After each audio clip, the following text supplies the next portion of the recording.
अंधेरी रात हो तो सुबह की आशा होती है। आदमी भी एक अंधेरी रात है और उसमें भी सुबह की आशा की जा सकती है। कांटों से भरा हुआ पौधा हो तो उसमें भी फूल लगता है। आदमी भी कांटों से भरा हुआ एक पौधा है, उसमें भी फूल की आशा की जा सकती है। बीज हो तो अंकुरित हो सकता है, विकसित हो सकता है।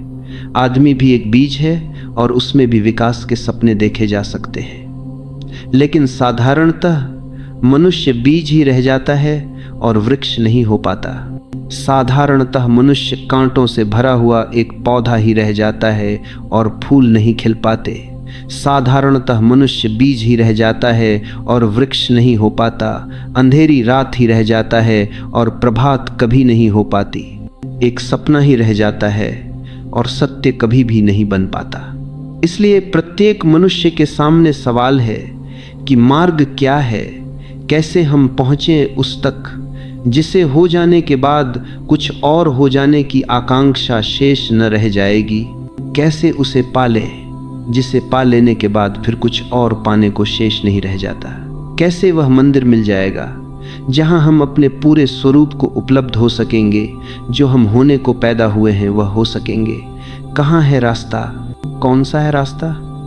सबसे बड़ी कठिनाई जो है वह यह है कि जीवन आकाश की तरह है, जमीन की तरह नहीं। काश जीवन जमीन की तरह होता तो महावीर चलते हैं, बुद्ध चलते हैं, कृष्ण चलते हैं, क्राइस्ट चलते हैं, रास्ते बन गए होते, उनके पद चिन्ह बन गए होते।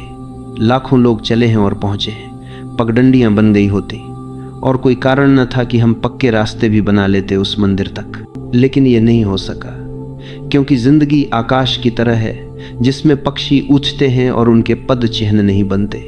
पक्षी उछ जाता है, पीछे कोई चिन्ह नहीं छूट जाते। पक्षी पहुंच जाता है, रास्ता नहीं बन पाता। और जब दूसरे पक्षी को ऊना हो तो फिर नए सिरे से शुरुआत करनी होती है, बंधे हुए रास्ते से नहीं। आकाश फिर खाली का खाली रह जाता है। ये दुर्भाग्य भी है और सौभाग्य भी। दुर्भाग्य इसलिए कि बंधा हुआ रास्ता नहीं है, सौभाग्य इसलिए कि अगर बंधा हुआ रास्ता होता तो उस मंदिर तक पहुंचने का सारा आनंद नष्ट हो जाता। क्योंकि उस मंदिर तक पहुंचने का जो आनंद है वह पहुंचने में कम, पहुंचने की यात्रा में ज़्यादा है। उस मंदिर का जो सौंदर्य है वह उस मंदिर तक पहुंचने की खोज से ही पैदा होता है। उस सत्य की जो उपलब्धि है वह उस सत्य को जन्म देने की जो प्रसव पीछा है उससे ही मिलती है। तो मेरी दृष्टि में तो दुर्भाग्य ही होता अगर रास्ता बन जाता, क्योंकि बंधे हुए रास्ते रेल की पटरियों की तरह हमें भी वहां पहुंचा देते, भगवान के द्वार तक, सत्य तक, सौंदर्य तक, प्रेम तक। लेकिन तब वह मंदिर बासा और उधार होता, उसकी ताजगी और नयापन खो गया होता। परमात्मा की बड़ी कृपा है कि जीवन जमीन की तरह नहीं, आकाश की तरह है जहाँ कोई पद चिन्ह नहीं बनते। लेकिन आदमी मार्ग खोजना चाहता है, कैसे पहुँचे। और जैसे ही कोई सोचना शुरू करता है उसे दिखाई पड़ने लग जाता है कि जीवन अर्थहीन है, कोई अर्थ नहीं मालूम पता, सब तरफ अंधेरा है, कोई प्रकाश नहीं दिखाई पता। क्यों जी रहे हैं, क्यों पैदा हुए हैं, क्यों मरेंगे और मरने के बाद क्या होगा। सब तरफ एक गहरा शून्य मालूम पाने लगता है और वह शून्य इतना गहरा हो जाता है कि आदमी कहने लगता है कि जीवन व्यर्थ है। न तो जन्म का कोई अर्थ है, न मृत्यु का, न जीने का कोई अर्थ है, न मरने का। सब व्यर्थ लगने लगता है। और जब यह अनुभव होता है तो मनुष्य के पास तीन ही रास्ते बच जाते हैं। या तो वह आत्महत्या कर ले, जीवन व्यर्थ है तो क्यों जिए, यह पहला रास्ता है। या तो वह भगवान में भरोसा कर ले, जीवन व्यर्थ नहीं लगे तो भगवान को स्वीकार कर ले, यह दूसरा रास्ता है। या तो वह कर्म में उलझ जाए, भगवान को न मान ले तो कर्म को महत्व दे, कर्म से जीवन का अर्थ निकले, यह तीसरा रास्ता है। ये तीनों रास्ते हैं, लेकिन ये तीनों ही मन के रास्ते हैं, ये तीनों ही मन के खेल हैं। न तो ज्ञान ले जाएगा, न भक्ति ले जाएगी, न कर्म ले जाएगा। ज्ञान, भक्ति, कर्म तीनों मन के ही खेल हैं। इन तीनों के पार जो जाएगा वही अमन, नो माइंड, वही आत्मा, वही परम सत्य उसकी अनुभूति में ले जाता है। मेरे प्रिय आत्मन, मनुष्य को खंडों में तोड़ना और फिर किसी एक खंड से सत्य को जानने की कोशिश करना अखंड सत्य को जानने का द्वार नहीं बन सकता है। अखंड को जानना हो तो अखंड मनुष्य ही जान सकता है। न तो कर्म से जाना जा सकता है, क्योंकि कर्म मनुष्य का एक खंड है। न ज्ञान से जाना जा सकता है, क्योंकि ज्ञान भी मनुष्य का एक खंड है। और न भाव से जाना जा सकता है, भक्ति से, क्योंकि वह भी मनुष्य का एक खंड है। अखंड से जाना जा सकता है। और ध्यान रहे, इन तीनों को जोकर अखंड नहीं बनता। इन तीनों को छोड़कर जो शेष रह जाता है वह अखंड है। जोक से कभी अखंड नहीं बनता। जोक में खंड मौजूद ही रहते हैं। जैसे उदाहरण के लिए, हिंदू मुसलमान को जोकर कभी हम एकता स्थापित नहीं कर सकते। हिंदू मुसलमान जो जाएं तो भी दो खंड सदा मौजूद रहते हैं। लेकिन हिंदू हिंदू न रह जाए, मुसलमान मुसलमान न रह जाए, तब जो शेष रह जाता है वह एकता है। हिंदू मुसलमान को जोड़ने से एकता नहीं होने वाली। हिंदू मुसलमान दोनों ही हिंदू मुसलमान न रह जाएं, तब जो शेष रह जाएगी आदमियत, वह एक होगी। बुद्धि को, भाव को, कर्म को जोड़ने के भी प्रयास किए गए हैं। किन किनों को हम जोड़ लें, लेकिन इन तीनों से जो जोड़ कर बनता है वह अखंड नहीं है, क्योंकि जो जोड़ कर बनता है वह अखंड हो ही नहीं सकता। उसमें खंड मौजूद रहेंगे ही, जोड़े हुए होंगे लेकिन मौजूद होंगे। अखंड तो खंडों से मुक्त होकर ही मिलता है, ट्रांसेंडेंस से मिलता है, अतिक्रमण से मिलता है। जब हम खंडों के ऊपर उठ जाते हैं तब मिलता है। अखंड जो नहीं है, अखंड खंड से मुक्त हो जाना है। मनुष्य का मन खंडन की प्रक्रिया है। मनुष्य का जो मन है वह चीज़ों को खंड खंड करके देखता है। जैसे आपने सूरज की किरण देखी है। सूरज की किरण अगर कांच के प्रिज्म के टुकड़े में से निकाली जाए तो खंड खंड हो जाती है, 7 टुकड़ों में टूट जाती है, 7 रंग पैदा हो जाते हैं। सूरज की किरण सिर्फ शुभ्र है। शुभ्र कोई रंग नहीं है, शुभ्र कोई रंग नहीं है। नंबर 12, जब प्रिज्म से किरण टूटती है तब 7 रंग दिखाई पाने शुरू होते हैं। बुद्धि का जो प्रिज्म है, बुद्धि का जो टुकड़ा है, बुद्धि का जो देखने का ढंग है, वह चीज़ों को तोड़ कर देखने का ढंग है। बुद्धि सदा तोड़ कर ही देख सकती है। बुद्धि कभी इकट्ठे को नहीं देख सकती। बुद्धि सदा खंड को देख सकती है, अखंड को नहीं देख सकती। तो बुद्धि जीवन के सत्य को कई खंडों में तोड़ देती है। वे खंड बुद्धि के द्वारा तोड़े गए हैं और ऐसे ही झूठ हैं जैसे पानी में हम लकड़ी को डाल दें और लकड़ी तिरछी दिखाई पड़ने लगे। तिरछी हो नहीं जाती, सिर्फ दिखाई पड़ती है। बाहर निकाल लें पानी के, वह फिर सीधी हो जाती है। सीधी हो नहीं जाती, सीधी थी ही। सिर्फ वह तिरछा दिखाई पड़ना जो पानी की वजह से पैदा होता था, माध्यम की वजह से पैदा होता था, वह विदा हो जाता है। पानी में डाल दें, फिर वह लकड़ी तिरछी दिखाई पाने लगती है। क्या लकड़ी पानी के भीतर तिरछी हो जाती है? अगर आप अपना हाथ डालकर लकड़ी को देखें पानी के भीतर, तो हाथ को भी तिरछा मालूम पड़ेगा। हाथ तिरछा हो गया है क्या? हाथ तो सीधा ही है। लेकिन बुद्धि का माध्यम, बुद्धि का प्रिज्म, बुद्धि का टुकड़ा चीज़ों को तोड़ देता है। तो ज्ञान का अर्थ है तोछना, ज्ञान का अर्थ है विश्लेषण करना, ज्ञान का अर्थ है खंडों में बांटना। और सत्य को जानना हो तो खंडों में बांटना उचित नहीं है। सत्य को जानना हो तो समग्रता में देखना पड़ेगा, समग्रता में देखना पड़ेगा। और समग्रता में देखने के लिए बुद्धि को छोड़ना पड़ेगा, क्योंकि बुद्धि तोड़ती है। बुद्धि से समग्रता नहीं देखी जा सकती, बुद्धि से तो खंड ही दिखाई देते हैं। तो ज्ञान मार्ग नहीं है, भटकन है। ज्ञान से सत्य के और दूर हो जाते हैं, ज्ञान से सत्य के करीब नहीं आते। ज्ञान से सत्य के खंड दिखाई पड़ने लगते हैं और उन खंडों को जोड़ने की कोशिश में उलझ जाते हैं। जोड़ने की कोशिश में फिर जीवन भर उलझे रहते हैं और जोड़ने से कभी अखंड नहीं बनता। जोड़ने से तो खंड ही बने रहते हैं। तो ज्ञान से सत्य नहीं मिलता, ज्ञान से तो सत्य के और दूर हो जाते हैं। मेरे प्रिय आत्मन, मनुष्य के मन की बड़ी शक्ति है भाव, लेकिन शक्ति बाहर जाने के लिए उपयोगी है, भीतर जाने के लिए बाधा। भाव के बड़े उपयोग हैं, लेकिन बड़े दुरुपयोग भी। गहरे अर्थों में भाव का मतलब होता है स्वप्न देखने की क्षमता। वह भावना है जो हमारे भीतर स्वप्न निर्माण की प्रक्रिया है। स्वप्न देखने के उपयोग हैं। स्वप्न देखने का सबसे बड़ा उपयोग तो यह है कि स्वप्न हमारी नींद को सुविधापूर्ण बनाता है, बाधा नहीं डालता। इसे थोड़ा समझना उपयोगी है। साधारणतः हम सोचते हैं कि रात स्वप्न आता है तो उससे नींद में बाधा पड़ती है। वह बात गलत है। स्वप्न से नींद में बाधा नहीं पड़ती। स्वप्न नींद को चलाने का ढंग है। अगर स्वप्न न हो तो नींद में बहुत जल्दी बाधा पड़ सकती है।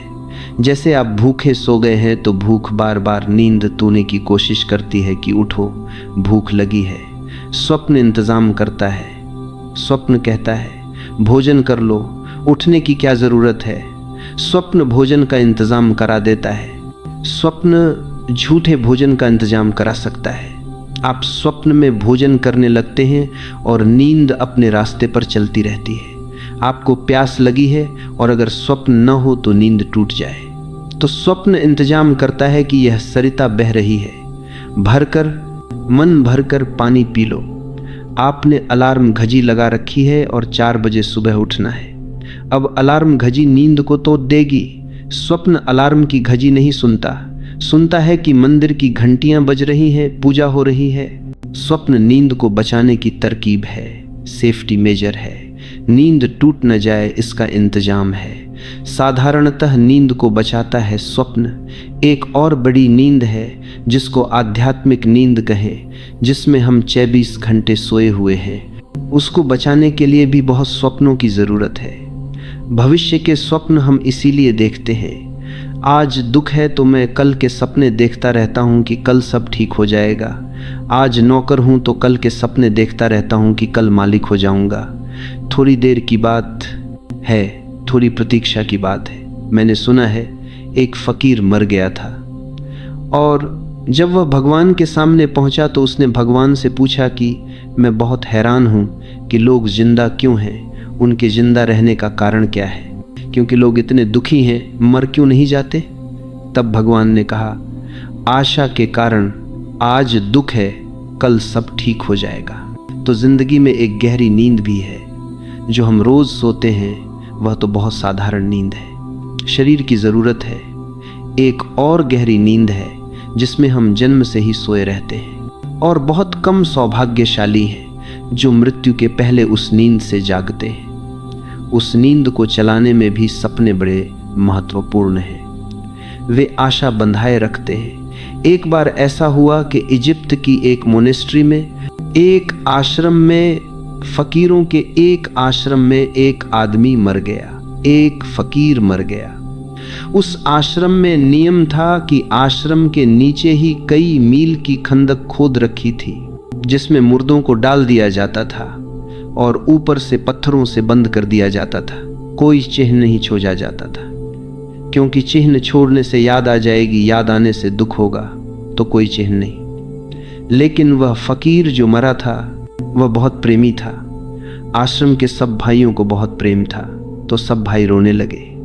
एक भाई ने कहा कि चलो चले, देख आते हैं, अंतिम दर्शन कराते हैं। तो सब भाई खंदक के पास पहुंचे, लेकिन खंदक बंद हो चुकी थी, पत्थरों से बंद। तो एक भाई ने कहा कि क्या करें। एक ने कहा कोई बात नहीं, स्वप्न में आ जाएंगे, स्वप्न में आ जाएंगे। तो सब भाई सो गए और सबको स्वप्न आया कि वह फकीर आ गया है। एक ने कहा वह आ गया है, दूसरे ने कहा हाँ आ गया है, तीसरे ने कहा हाँ आ गया है। लेकिन एक भाई ने कहा कि मेरा स्वप्न थोड़ा भिन्न है, बाकी सबके स्वप्न समान है, लेकिन मेरा थोड़ा भिन्न है। सबके स्वप्न में वह सफ़ेद वस्त्रों में आया है, लेकिन मेरे स्वप्न में वह लाल वस्त्रों में आया है। तो सब ने कहा कि यह क्या हुआ। तो एक बूझा फकीर जो था वह हंसने लगा और उसने कहा कि तुम्हें स्वप्न आया ही नहीं, तुम्हें स्वप्न आया ही नहीं, क्योंकि स्वप्न सबको एक समान आते हैं। स्वप्न सबका एक समान होता है। ये तुम्हारी अपनी कल्पना है, ये स्वप्न नहीं है। स्वप्न सबको एक समान आता है, तो भावना भी सबको एक समान आती है। भावना भी एक स्वप्न है, भक्ति भी एक स्वप्न है, भक्ति भी एक आशा है, भक्ति भी एक कल्पना है। भक्ति से हम बाहर जाते हैं, भक्ति से हम भगवान को कल्पित करते हैं। भगवान को कल्पित करने से भगवान मिलने वाले नहीं हैं, भगवान तो यही हैं। लेकिन भगवान को कल्पित करने से हम भगवान से दूर हो जाते हैं, क्योंकि कल्पित भगवान और वास्तविक भगवान में भेद है। कल्पित भगवान हमारी रचना है, वास्तविक भगवान तो अस्तित्व है। तो भक्ति से हम अपनी कल्पना के भगवान के करीब आते हैं, लेकिन वास्तविक भगवान से दूर हो जाते हैं। भक्ति मार्ग नहीं है, भटकन है। भक्ति से सत्य के ओर दूर हो जाते हैं। मेरे प्रिय आत्मन, कर्म योग पर आज थोड़ी बात करनी है। बई से बई भ्रांति कर्म के साथ जूही है, और इस भ्रांति का जूना बहुत स्वाभाविक भी है। मनुष्य के व्यक्तित्व को दो आयामों में बांटा जा सकता है। एक आयाम है बीइंग का, होने का, आत्मा का, और दूसरा आयाम है डूइंग का, करने का, कर्म का। एक तो मैं हूँ और एक वह मेरा जगत है जहाँ से कुछ करता हूँ। लेकिन ध्यान रहे, करने के पहले होना ज़रूरी है, और यह भी ख्याल में ले लेना आवश्यक है कि सब करना होने से निकलता है, करना से होना नहीं निकलता। करने के पहले मेरा होना ज़रूरी है, लेकिन मेरे होने के पहले करना ज़रूरी नहीं है। कर्म जो है वह परिधि है, अस्तित्व जो है वह केंद्र है। अस्तित्व आत्मा है, कर्म हमारा जगत के साथ संबंध है। ऐसा समझे, एक सागर पर बहुत लहरें हैं, सतह पर बहुत हलचल है। लहरें उठती हैं, गिरती हैं। ये लहरों का जो फैला हुआ जाल है, ये कर्म का जाल है। सागर सतह पर बढ़ा कर्मरत है, लेकिन नीचे उतरें तो सन्नाटा है, और नीचे जाएं तो बिल्कुल सन्नाटा है, और नीचे जाएं तो कोई लहर नहीं, कोई हलचल नहीं, गहरी चुप्पी है। सागर की लहरों के नीचे सागर का होना है, होना गहरे में है। कर्म का जाल, लहरों का जाल ऊपर परिधि पर है। प्रत्येक व्यक्ति की परिधि पर, सरकमफ्रेंस पर कर्म का जाल है, और प्रत्येक व्यक्ति के केंद्र पर होने का सागर है। लेकिन जब हम किसी व्यक्ति को देखते हैं तो उसका होना दिखाई नहीं पड़ता, उसका करना ही दिखाई पड़ता है। होना दिखाई पड़ भी नहीं सकता। सागर के पास जब आप जाते हैं तो आप कहते हैं कि सागर दिखाई पड़ रहा है। सागर दिखाई नहीं पड़ता, दिखाई पड़ती हैं सिर्फ लहरें। सागर आपको कभी दिखाई नहीं पड़ा होगा, लहरें ही दिखाई पड़ भी होंगी। लहरें सागर नहीं हैं, क्योंकि कोई लहर सागर के बिना अस्तित्व में नहीं हो सकती। अगर हम लहर को सागर से अलग बचाना चाहें तो लहर मर जाएगी, लेकिन सागर बिना लहर के हो सकता है। सागर बिना लहर के मर नहीं जाएगा। इसलिए मूल सागर है, लहर बाय प्रोडक्ट है, लहर उत्पत्ति है। इसलिए लहर नहीं हो सकती सागर के बिना। सागर बिना लहर के हो सकता है। कर्म नहीं हो सकता बिना आत्मा के बिना, लेकिन आत्मा बिना कर्म के हो सकती है। अगर मैं नहीं हूं तो मेरे सब कर्म खो जाएंगे, लेकिन मेरे सब कर्म खो जाएं तो भी मैं नहीं खो जाता हूं। इस बुनियादी भेद को सबसे पहले समझ लेना जरूरी है। लेकिन फिर भी जो मैं हूं वो आपको दिखाई नहीं पड़ता। आप जो हैं वो मुझे दिखाई नहीं पड़ते। आप जो करते हैं वही दिखाई पड़ता है। मैं जो करता हूं वही दिखाई पड़ता है। करना दिखाई पड़ता है, होना छिपा है। करना दृश्य है, होना अदृश्य है। करना ज्ञात है, होना अज्ञात है। हमारे भीतर ये दो दिशाएं हैं, एक करने की, दृश्य की, लहरों की, जो दूसरों को दिखाई पड़ सकेगा, ज्ञात हो सकेगा, और एक होने की जो किसी को ज्ञात नहीं हो सकेगा, जो किसी को भी दिखाई नहीं पड़ेगी। लेकिन कर्म का जो जाल है वह शून्य का द्वार है। कर्म के जाल के पार शून्य। कर्म के जाल को छोड़ दो तो शून्य मिलेगा। शून्य ही अस्तित्व है, शून्य ही बीइंग है। शून्य ही वह मंदिर है जहां पहुंचकर सब आकांक्षा समाप्त हो जाती है।